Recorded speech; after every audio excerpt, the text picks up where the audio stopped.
Hi, everyone.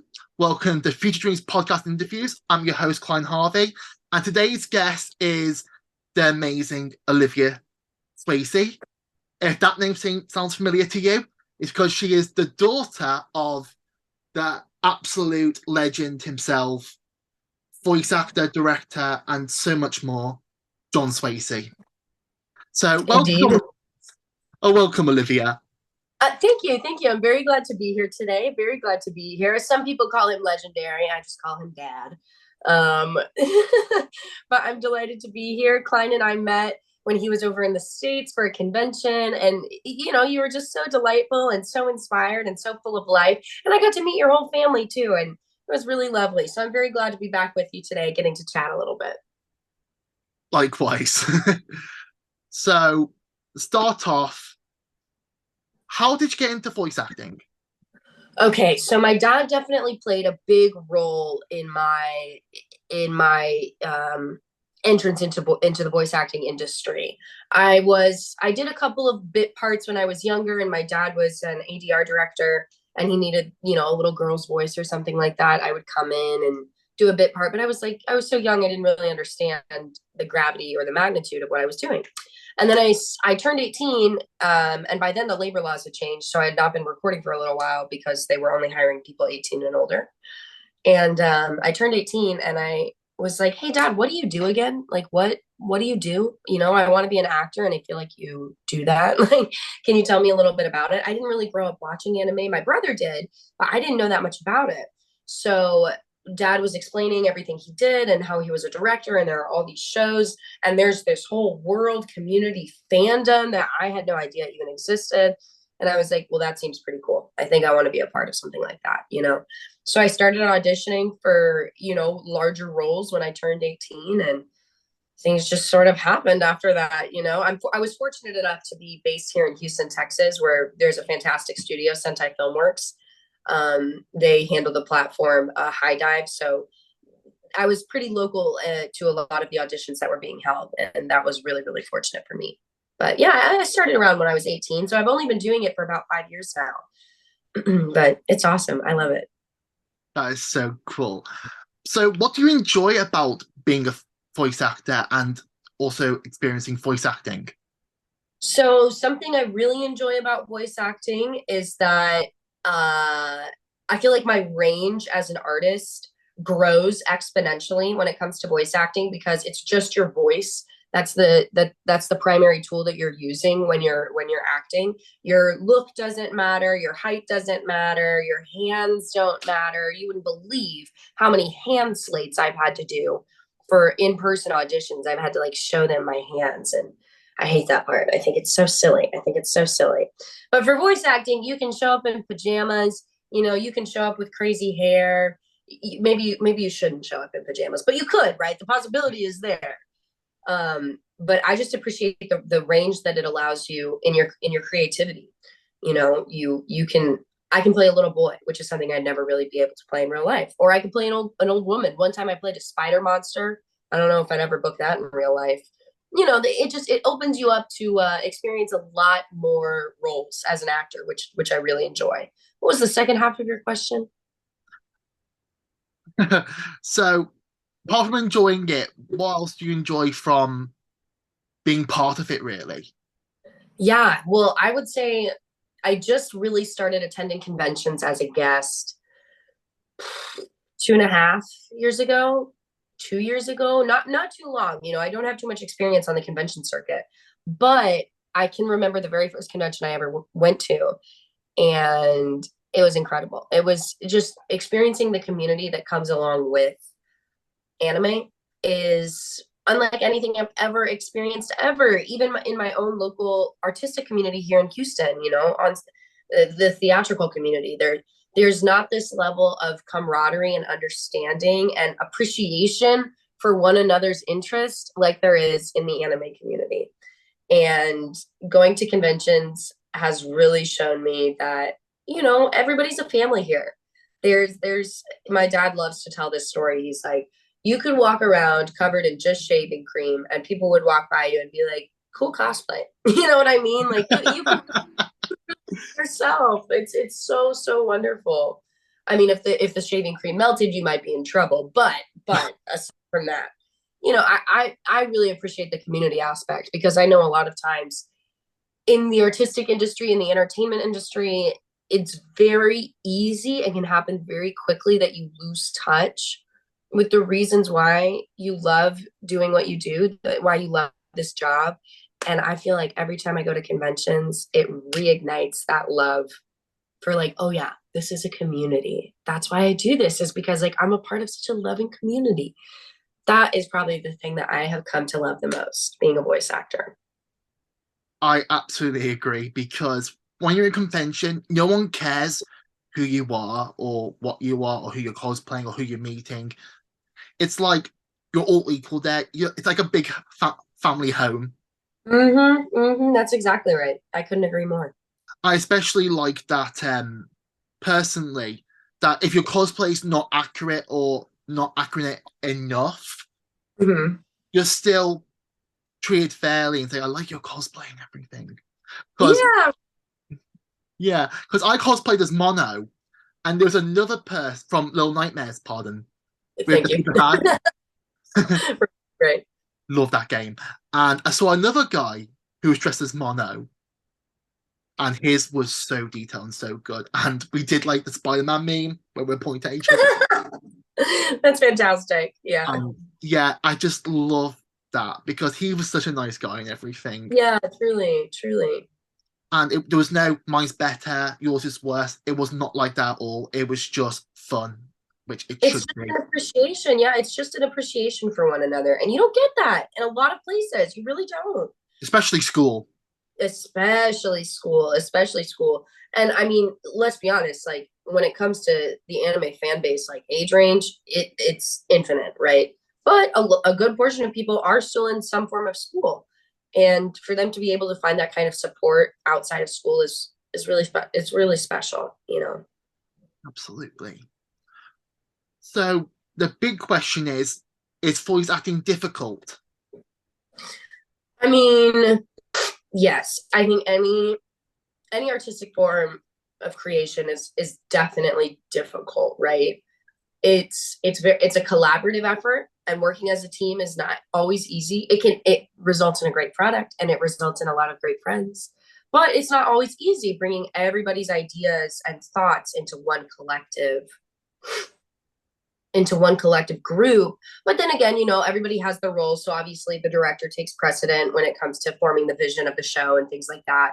But as far as being a voice actor goes, it can be difficult. It can be difficult to find the character when you first start a new show, really locking in exactly what you want your voice to embody for that character can be a little tough. And I know one of my biggest challenges is I always want to go back and do another take, right? I always want to go back and do another pass at the episode, because I'm like, well, I think I could do it better this, that, or the other. But I have to learn to trust the other artist in the room, the director being like, no, like it's fine. And the engineer being like, no, it fit. Jesus Christ, we're not doing another one, please. I just fit those flaps. So I think, yes, it is difficult, but when you have a good team of people, it can be a lot easier. Does that make sense? Absolutely. Because I can actually imagine that actually compared to you're in a live action movie and there's this sound effects and everything. That is much difficult, but as well as voice acting because you get the movements right, the lips and everything.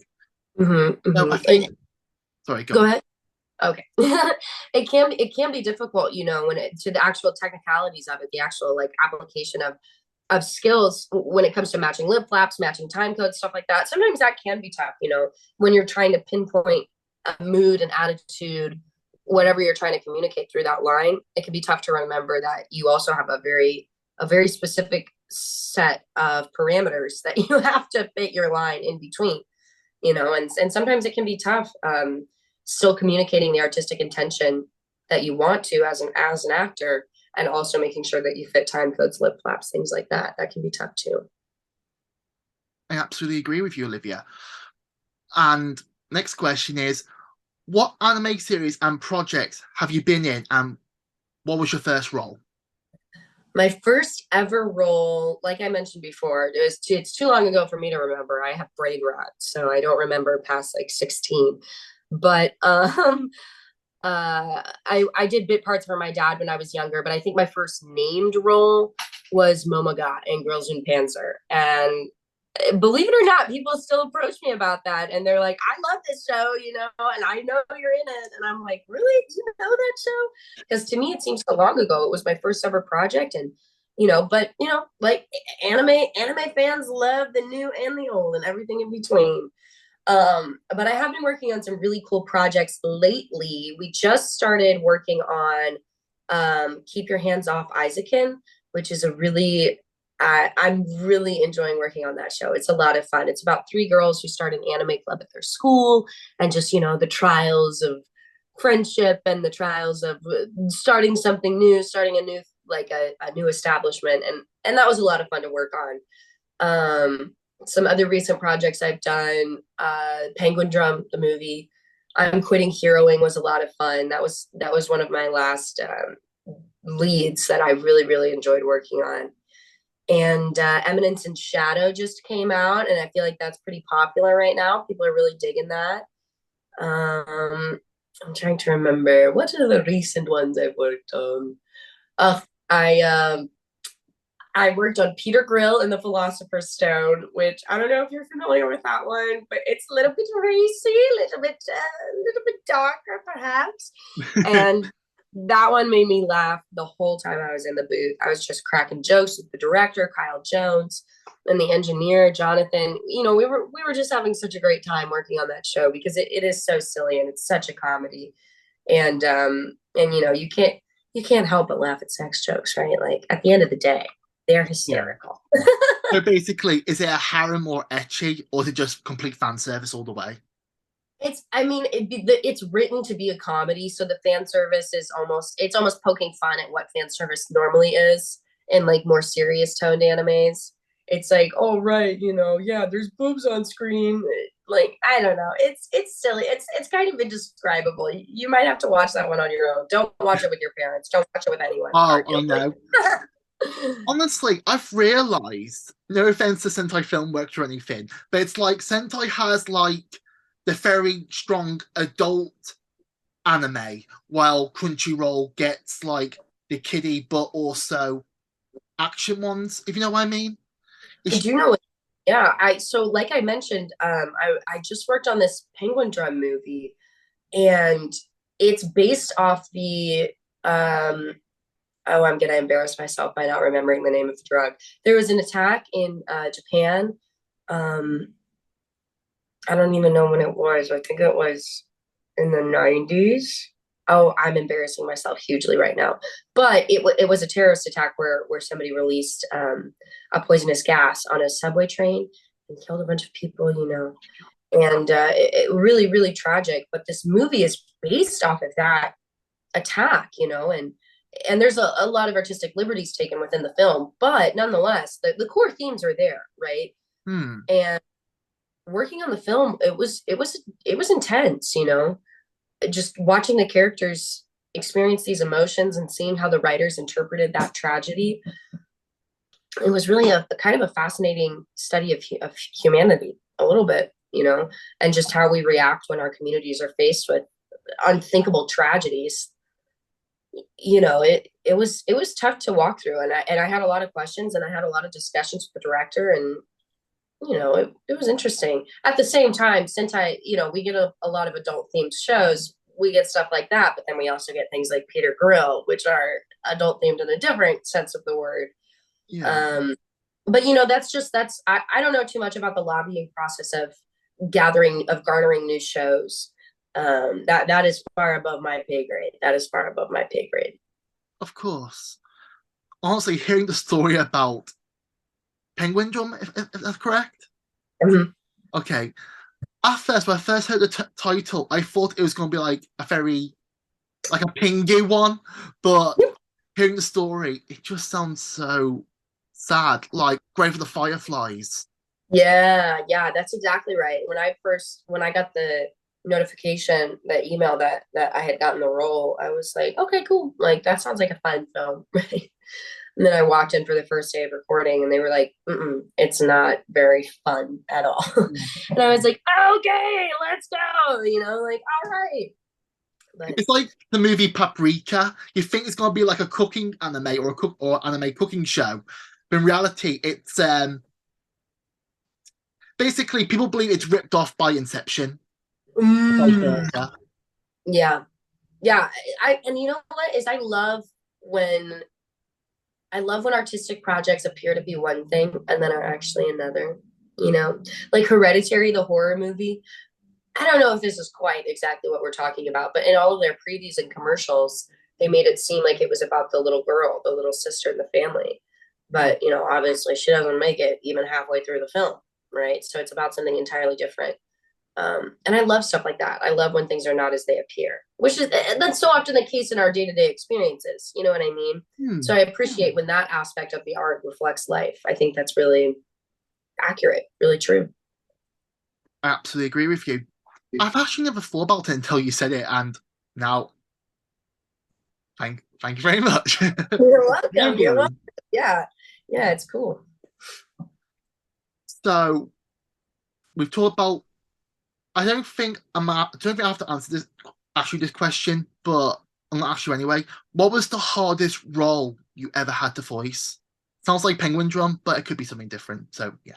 Well, it's actually so I don't consider when I think about like what the most difficult role I've had to do is, I don't necessarily consider the content, right? I more consider the technical applications of my skills as an actor. Like, when does that become very difficult to do for me? Because the content, you know, that's why you have a team in the room, is to help work through those tough moments in the script. But so just recently, for me, typically, it's when the character's voice is significantly different from mine. Like if I'm playing a really high pitched little girl, my voice I have a low voice, you know. I've got a deeper voice, and it can be tough to really get my voice where it needs to be when I'm playing young children or when I'm playing very like girlies, and things like that. It can be tough to nail down the character's voice if it's not pretty close to my own. I feel like the trend lately in animes has been shifting more towards platforming the actors like authentic voice, looking for people whose natural voice fits the character rather than having them put on some filter on their voice, like some silly character voice, you know, though there is still places for that within the industry. I think there's definitely a trend towards just utilizing people's normal voices because there's so much character in those, right? We are all characters, you know, just the way we are. So when I come across a character that I'm like, this is completely opposite of my voice, like I have no idea what I'm going to do. So I earlier I said it wasn't the content, but you're right. The Penguin Drum movie, I play a character called Momika, pardon me. And I went in and recorded young Momika, and her voice obviously is much, much higher than the adult version of herself. And it was really tough for me. You know, it was really tough getting my voice to work consistently for hours at a time at a level that I wasn't used to operating at. So for me, the most difficult roles are really just the application of skills. And it can be tough to work on shows that are completely different from what I'm used to. Oh, wow. It's just so with voice acting, you don't do like editing of the voice, like don't make it higher, lower. You just actually just use the voice. No, very rarely do they pitch it higher, pitch it lower, make it longer, or make it slower, make it faster. They're very rarely manipulating the recording. It's really just the actor's voice. I mean, every once in a while, if you're having a lot of trouble with a particular line, they might squeeze it a little bit, you know, adjust it lengthwise, but there's definitely really not too many filters as far as I'm aware. I'm certainly not an ADR engineer. But yeah, no, it's all based on the actor's voice, you know. There's really not too many filters that go into it. That's good because it's not fair for you to audition, get the role, use the voice and work you've tried on with it, and then they'll just edit it without your consent, if that makes sense. That's exactly right. At that point, why not have just one actor do every single role in a show? If you're just gonna filter, right? You know, it'd be a lot easier if you just had one person that you were having to work with. But instead it's a whole team, it's a whole cast. And I think that's really unique, you know. It gives you as the actor, when you go in, a lot of different stuff to play off of when you hear other people that have already recorded that are so different and so unique. It's pretty cool. Absolutely. It's like, for example, like you said, hire a different actor for the role. So it's like, have you heard of the series Danganronpa? No. About high school girls. Oh, not high school girls, sorry, that's pardon, apologies. It's about a high school student who go to Hope's Big Academy, and the headmaster is basically a teddy bear. Okay. Funny enough, it's basically the mascot and the iconic character of the series. And the only way for them to get out is to kill each other.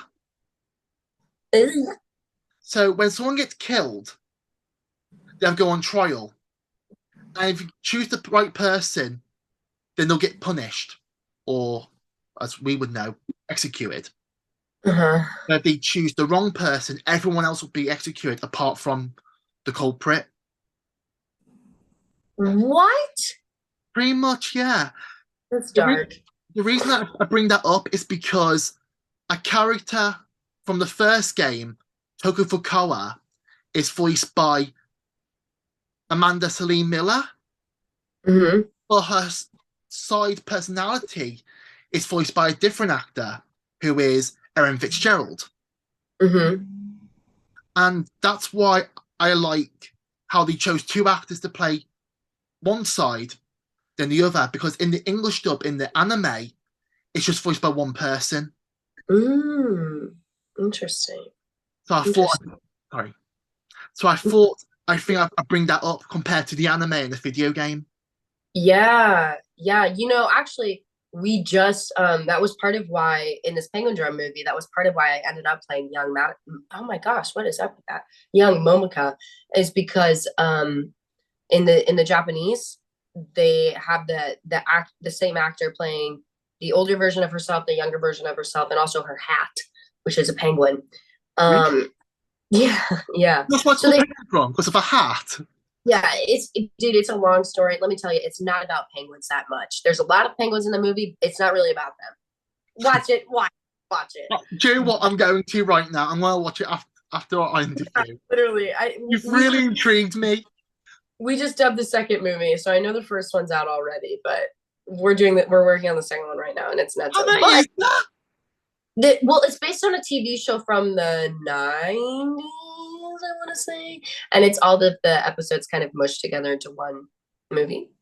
Um, and it's very strange. There's two movies, so you know, so that's that. But in the Japanese version, they had the same actors playing all three parts, so we wanted to honor that in the English version, in the English dub, and we did the same thing. And even though it was a stretch for me, I felt like it was really important that we continued to maintain the same tracks that the Japanese had already recorded. It made sense, you know. I love that. I really love how they are actually doing what the live action did as well. I just feel like it's just perfect. Rather than rebooting it and choose random celebrities. Ooh, on that. But yeah, That's, it's just so great. yeah. That's why you have to love like the voice acting community and the people who work with them. So good. Yeah. Yeah. Totally. Totally. So sorry, my timer is on for 10 minutes, but don't worry, It's okay. we can catch up. Um, if you could be in any project at all from a famous series, whichever, like musical, movie, video game, whichever series you love or whichever you like at all, what would it be and why would you want to be in that? That's a hefty question, Klein. That is Sorry. a big question. No. It's good. I prefer the hefty ones. Um, okay. Right now, I would have to decide between stuff so it's something that I really enjoy. Right now, I just watched, like, my guilty pleasure show is Outer Banks. I don't know if you're familiar with it, but it is a very silly American show about these teenage treasure hunters that live in Carolina and do completely unrealistic things to secure some treasure. But I love the show. I love it. I love it. And I would love to be on that show. It is so silly to me. It's like a total teeny bop drama. But I would love to do it. It seems so fun. And there are actors on there that I really admire. Madeline Klein, I've been following her career for a second, and I think she's so cool. So I would just love to be on that show because it's my guilty pleasure show, and I think it would be so fun. What I think would be really cool for me as an actor, like as an artist, not just Olivia, would be to do something like Community, which is an incredibly well written sitcom. I guess I just want to be in the Dan Harmon show. Is really what I would want. He's such an incredible writer, and yeah, I would love to be on a well written, funny, brainy sitcom. Essentially, I think that would be so dope. Well, I hope there's a bit of opportunity for you. Really hope. Girl, you and me both. Talk to my agent. Who is your agent? Oh, wait, can't say. Oh no, it's okay. I'm represented. I think they actually would prefer for me to say it. Okay, I'm represented by Pastorini Bosby here in Houston, Texas. They're they represent a lot of folks all over the Southeast United States, and they are a fantastic agency. I love them. They are always willing to talk to me whenever I have questions about auditions or roles, things like that. They're quite knowledgeable, and they're quite well respected, and I do really appreciate everything they've done for me. And I'm also repped by Wendy Powell. She is a conventions agent here in yeah, and she mostly helps me handle convention circuits and things like that, getting me squared away with conventions and things like that. So I'm incredibly grateful to her. I got to go to Australia last year because of her efforts, and it was such a fantastic experience. I couldn't be more grateful. It's great to have opportunities where you go to conventions and explore the world. It's pretty cool. It's pretty cool, I won't lie. So, we know you're a really great actor, as well as an absolutely amazing person. But if you weren't an actor, what would be your dream job?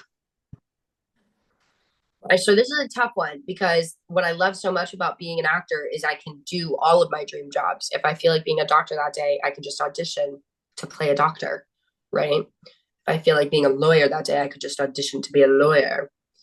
But if I had to pick something new, what I've been thinking a lot about actually is teaching English in non-English speaking countries. I've been thinking about that so much, and like how I could use the knowledge and skills I've collected being an actor, how those could assist me in really making that a reality, because I love to travel and I love international travel so much. And it's all I can do not to buy a plane ticket right now to anywhere. I think I would love to go live in another country and teach English through like theater games, like teach social emotional learning skills through theater games and the stuff that I learned growing up and becoming an actor that have really helped me socially, have really helped me, psychologically, things like that. I would love to communicate those skills to other communities because I think they're invaluable. I really do. So I think that's probably what I would do. I've never said that out loud before. That is, oh my God. That is absolutely just wholesome, Olivia. That is just wonderful. Thank you. Seriously, I think you're one of the most loveliest people I know. Klein, you're very kind. Get 3 tequilas in me. We'll talk again. Seriously, your dad is basically really raised you right. He's an amazing dad, an amazing actor, and he has a lovely daughter because of him. Oh, that's sweet of you to say. I like to attribute quite a bit, my family is the most important thing in the entire world to me, no doubt, like no question about it. And without them, I don't think I would be the person I am today. So I do owe everything to them. they've given me so much, you know, they really have. I'm jealous. No, Oh, but for they're real. fantastic. I met them. They're amazing. Are you kidding me? I talked to your dad for like 15 minutes. He's awesome. Yeah, he's really great. He's a proper wild card though. He's a really great dad and everything. And my mom is, to me, she's like my Wonder Woman. She raised me and my sister for a long time where my dad had to go to the army, and she still takes care of my dad to this day and me, and just Yeah, that's special, you know. Family bonds are, oof, I might cry, you know, like they really are so special. And you know, I just literally at the beginning of this interview, you pointed to the art you have on your wall back there and pointed out that your dad did that. And that's so special. Like that's so beautiful that he, you know, just appreciates your interest so much and loves you so much and wants to highlight the things that you love, right? Wants to create a space where you can do what you love. And yeah. it's incredible. It's incredible, really. Seriously, my dad is like an everyman. He's good at everything, in my opinion. Not being biased, but yeah, he really is. He does so much, and it's just amazing. Yeah, yeah, that's awesome. So, last question is: do you have any advice for people who would like to be voice actors or actors in general? Definitely. So I get this question quite a bit at conventions, especially because I'm so young and so new to the industry. Um, I feel like, you know, people are asking for tips, and typically what I say is the joke answer, the bit answer is, well, have a dad who directs anime. You'll get in pretty quick. That's a joke, just a joke. Bit answer, Yeah. bit answer. But and my actual answer is take an acting class, right?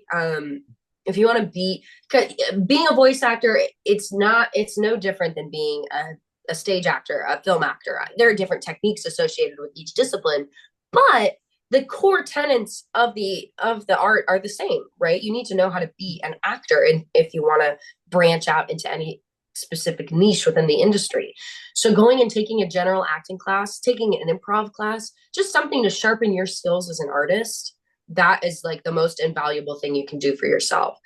Because so many people will come out of the gate and just audition for things with no prior experience, no prior skills that have been developed. And you would not believe, like in LA, there are so many non-actors that really do believe that they are actors because they've submitted for things, right?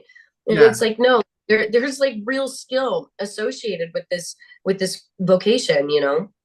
It's so crucial that you understand what the great artists before us, Uta Hagen, Stanislavski, like all these people, Stella Adler, you know, there are so many schools of thought and discipline that are associated with acting. It'd be foolish to not align yourself with at least one of them. At least understand, you know, what this art is all about, what this industry is all about. Taking an acting class is step one, right? Then taking it again, step two. Step three, taking it yet again a third time. You can never master the art of acting. It's just impossible because it's just the art of being a human, really, at the end of the day. It's just the art of understanding how to communicate humanity, not only to the other actors on stage, but also to an audience.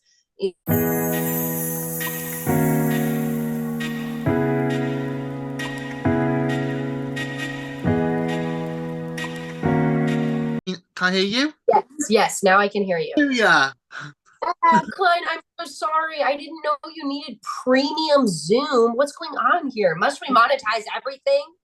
Do you know what? Since last year, it's been stupid recording lately. But don't worry.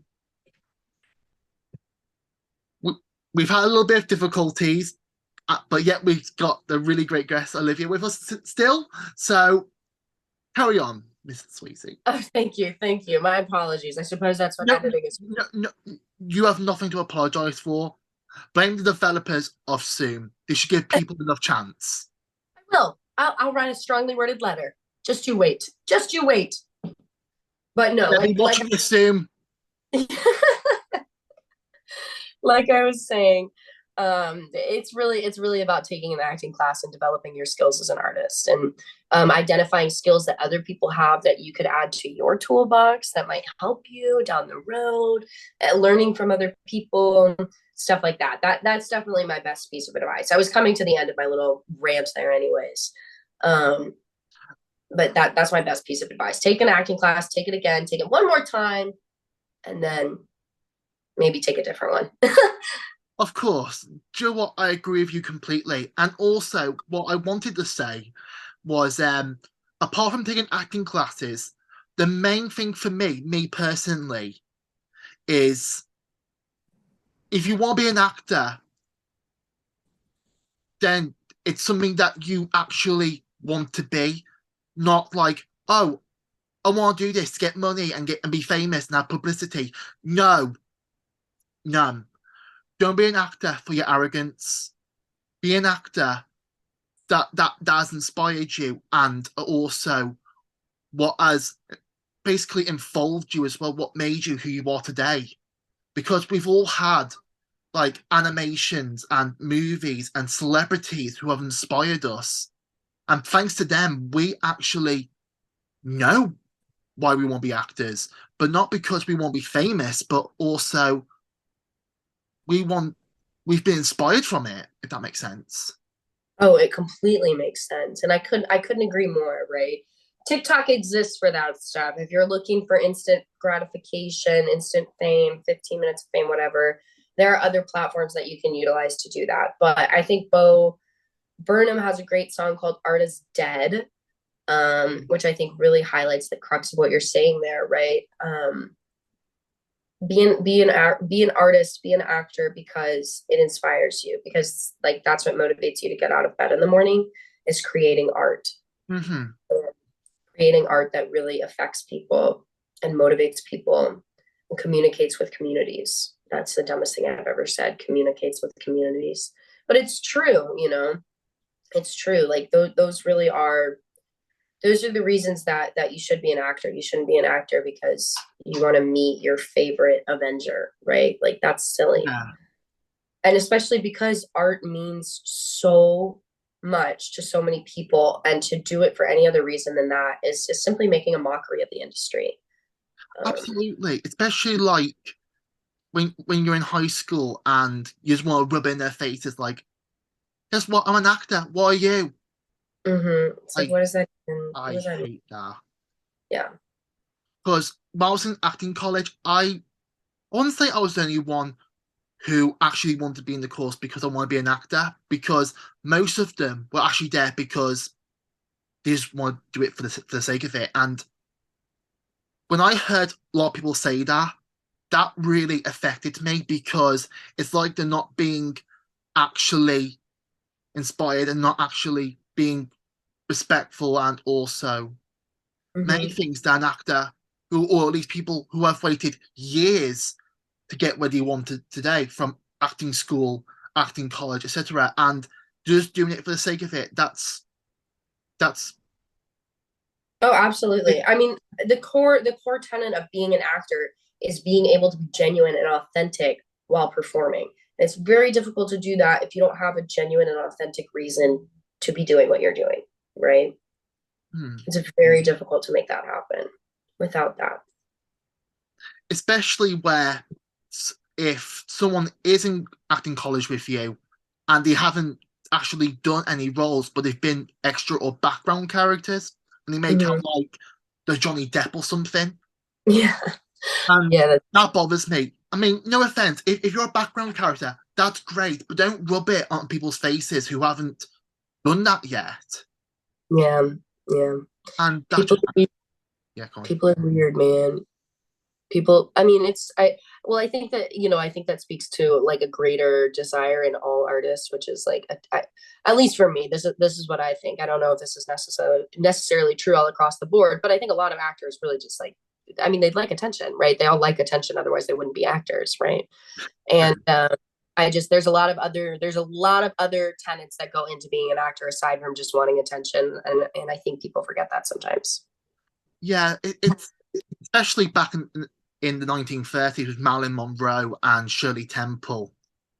They might Hmm. have big iconic fame, but what I've realised, they also went through bad situations as well. That's why, I mean, I know that voice acting and acting industry is not quite comparable at times because there are have its pros and cons. Hmm. But I think live action acting is with that life is much more life changing in my opinion, but not for the better, but sometimes for the worse. Mm, yeah, Like yeah, stage performing in the middle, very good, but it's when who you're working with. But with Hollywood, there's paparazzi and everything, and that's very much. Let's be yeah, real, yeah. It's too much. way too much. Hmm. Hmm. Especially when you're a voice actor, you get treated equally in a way, and also you get much more love from fans, and you can go to more Comic Cons, in my opinion. Yeah. Yeah, no, literally, I couldn't agree more, man. It's like when your face isn't associated with that kind of thing, Mm. people are way more willing to be a fan, I suppose, which is strange, but that's not too surprising. Mm. And I remember you mentioned TikTok before. Now, this I was on it at one point, but I didn't really get the point of it. So I thought, can't be him, join him. So what what affected me with TikTok is that some TikTokers actually go on reality shows and like they get the celebrity treatment. Because I was watching a TV show called Coach Trip. It's an English Hmm. TV series where they go on a coach and they explore around the world in Europe mostly. Yeah. And it was twin brothers who were on it, and they were called TikTok celebrities. Um, And I'm like, you've done a couple of videos on TikTok, you've got a million viewers, and you count as celebrity. Really? yeah. And that's why I don't like TikTok because people do like one, two, three iconic videos and get a million viewers, and they count as celebrity. They basically become a celebrity in one day. Well, celebrities in the actual acting industry have waited years to get that title. Yeah, yeah. I don't know if you follow how closely you follow American legislation, but they're really thinking about banning TikTok right now, and everybody's freaking out. You know, they're like, they're stopping the sharing of information among the masses. Like, this is an indictment of free speech, this, that, or the other. And I'm like, yo, don't even pretend like we don't know what this app is for. This app is for instant gratification, for 15 minutes of fame. Like, man, shut up. It would be so good for our brains if we weren't on TikTok. And I really do believe that, man. And look, I don't have that many followers on TikTok. Am I a little bitter? Potentially, potentially. But at the end of the day, like, dude, we are you telling me that humans have existed as long as we have existed for, and what, you're gonna die without TikTok? My goodness, go outside. Go outside. Go meet somebody on the street. What's wrong with you? You know what I mean? People are lobbying so hard to keep TikTok around, and I'm just like, why? Like, what? Like, get a grip. Get a grip. Like, not to say that creating content online is not a real job. I definitely respect that industry. And I'm going to hold myself back from saying get a real job, because that's true. Like, creating content is a real job. That's the world we live in right now. But please don't tell me that it's impossible for you to continue to exist without TikTok being around. Like, that's so silly and Mm. so, you know. Um, so yeah, I will hop off my little soapbox. I'm all done with that. It's and what stuck with me because in Scream 4, Emma Roberts' character said this quote, and this has affected me when I very first watched it, and actually opened my eyes with online fame compared to pardon for saying this, but actual filming fame, like Hollywood fame. That she says, "Look around, we're all on the internet. How do you think people become famous anymore? You don't have to achieve anything. And that's pretty much it. You don't online celebrities, if you may call them that, don't have to achieve anything to get where they want and where they are today. Yeah. They've just got. Oh, it bothers me. Sorry. That's No, my rule now. That's it. you and I both. I couldn't agree more. I couldn't agree more. That's I don't just even know. bothers me so much. Yeah, it's stupid. It's dumb. I think that's everything now. Yay! A long rant, So but good to chat with you again. want to do it again? Okay. Yeah. Oh, definitely. Okay. Well, I'll I'll answer actually one more question. Okay. Right. Have you got any roles coming soon? Any announcements? Keep your hands off Isaacon is the newest show that I've worked on. That should be coming out soon. We just recorded the first half of the first season, and it went really well. And I'm a lead in that show, so Wow. I'm very excited for that to come out. It's a role different than anything I've ever done before, so I'm very excited for people to see that. And that's probably what I'm looking forward to most right now. I've got some auditions coming up that I'm pretty anticipatory of, but we'll see what comes of those. And to be fair, a lot of good anime coming this year looks so promising and looks so good. Yeah, it sure does. Especially you mentioned, I forgot the name of the anime, but and Eminence and do what? The one, I forget the person's name, but it was also the Philosopher's Stone. Oh, Peter Grill and the Philosopher's Stone. So sorry about that. I'm not really good with names. I just know titles that sound familiar. No, don't even worry about it. I reintroduce myself to people often. Because when I hear that title, I think of Harry Potter and the Philosopher's Stone. And the minute you mentioned that, got me into an anime that is coming this Friday, and it looks so good. I've also started reading the manga, and it's called Macial Magic and Muscles. Ooh, I just might have to check that one out. Magic and Muscles, my shit. It's so good. It's pretty much One Punch Man mixed with Harry Potter. It's so good. That's fantastic. That's fantastic. Seriously, the humor, the characters, the morals it's just brilliant. And it's a Shonen Jump manga, of course, but and what I've seen from the trailers from the anime, it looks so promising, and I have a feeling people are going to love this series so much. Fantastic. That's what I love about Magic and Muscles. I think it's going to have the same popularity as Fairy Tail, and don't want to go too far, but probably One Piece as well. Ooh, those are hefty. Those are hefty claims. It really is. That's why I love Magic and Muscles, because it's a really great series. Really great. I'll totally have to check that out. That's fantastic. I fantastic. was the character in it, but I don't think that's possible because, yeah. Well, saying that, it's based on Harry Potter, and Harry Potter British movie series. So why not let a British character be in a British? Princess Principal is all British people, I'm pretty sure. Pardon? Princess Principal, the anime, I think it's like everybody in that show has a British accent. I did not know. I think I could be remembering that completely wrong, but I'm pretty sure. I'll take your word for it. But yeah, because if it's not American voicing anime, it's also people from Canada, like Death Note, Black Lagoon, one of my favorites. Big time. And Big time.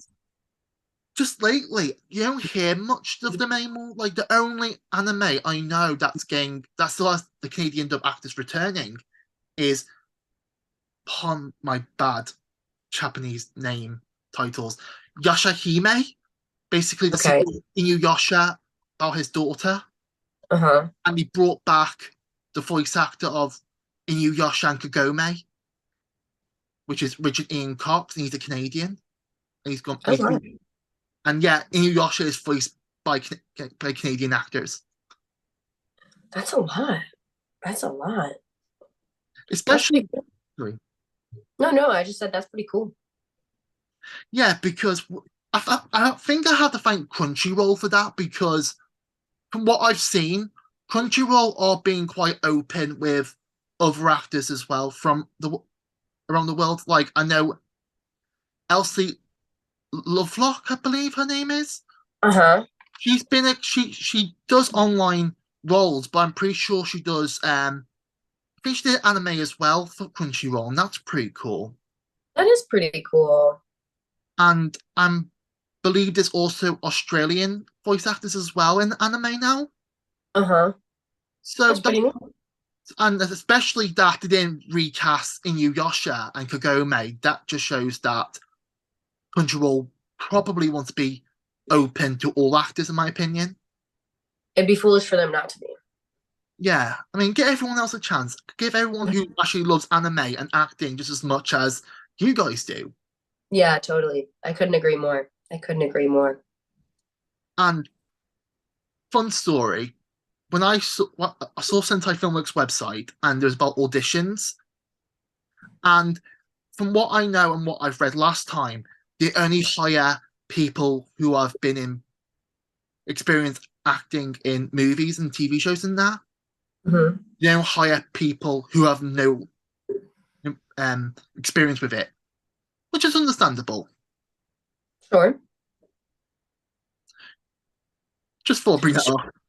No, yeah, no, I mean, it's definitely understandable, just like any job, right? They're like, well, what's your previous experience, right? Like, what can you A bring that we doctor. have, right? Exactly, right? Like, I mean, but that being said, I think that's probably just a bit of a precursor, a bit of a pre-filter to weed out people who they may not necessarily be right for that studio. But I think people that continue to press forward, I mean, what's her name? Mila Kunis, when she auditioned for that 70s show, she like totally lied about her Yeah. age. You know, and it's very like akin to like lying about your experience, like padding your resume, right? If you want it bad enough, you're gonna find a way in. I think that's really just a kind of a firewall to be like, we don't want the people who aren't willing to work for this. You know? You've really opened my eyes. Well, thank you very much, Miss Olivia Swasey. Oh, and guys, before I forget, this summer in June, Olivia will be at SoonerCon. That's true. I will be at SoonerCon. I'm looking forward to it so much. I can't wait. Well, if you guys got no plans for the summer at all, please go meet the amazing Olivia Swasey. And of course, the legendary John Swasey will be there as well, along with me Indeed, and celebrities. indeed he will. I'm really looking forward to that one. It's going to be a lot of fun. And lastly, thank you so much, Olivia. You've been an absolute joy and one of the most amazing people I've ever interviewed and I've met in my life. Oh, Klein, that's too sweet. The compliment well returned. The compliment returned. You deserve every single compliment you get. Girl, thank you. Very welcome. Take care, everyone. Stay awesome and stay safe. Bye bye. Bye bye.